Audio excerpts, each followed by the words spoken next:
My dad, what was he like? So hard to sum up a person, isn't it? And and the life that they've had. He was a Yorkshireman, so he was quite direct, but he was the gentlest, kindest soul imaginable, and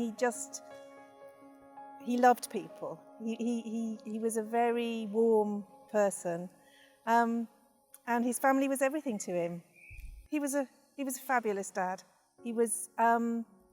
He had time for me, and I think that's, it's lovely to look back and think of all the things we did together and all the time that we spent together.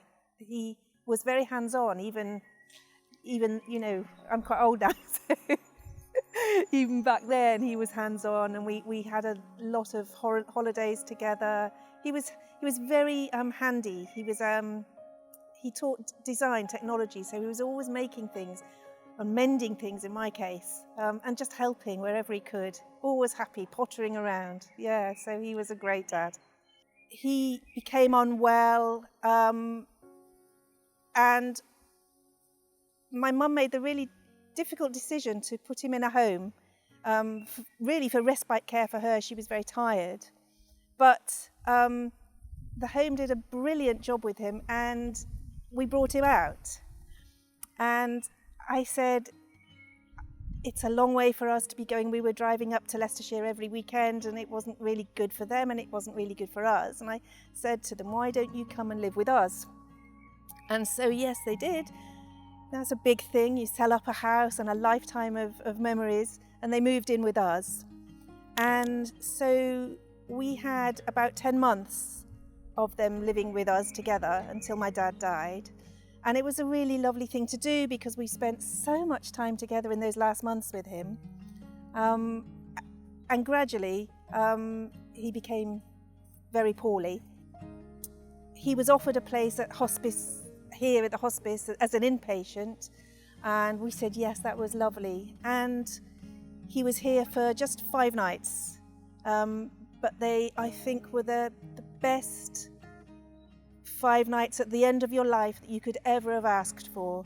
It was such a beautiful experience for all of us. I know he appreciated it because he was sitting in bed looking out of the window, and really by this time he wasn't able to speak very much, but he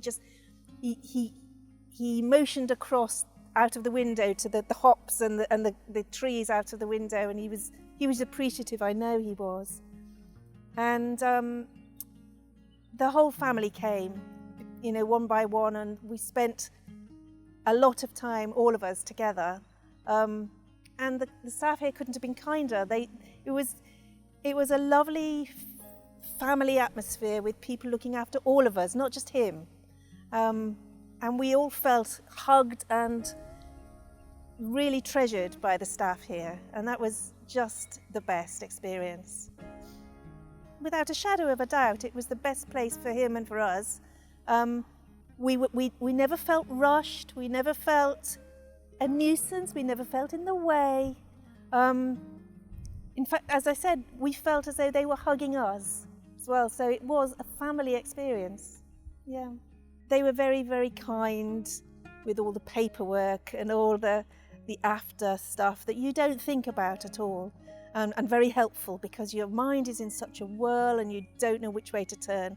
And they led us through that very, very kindly.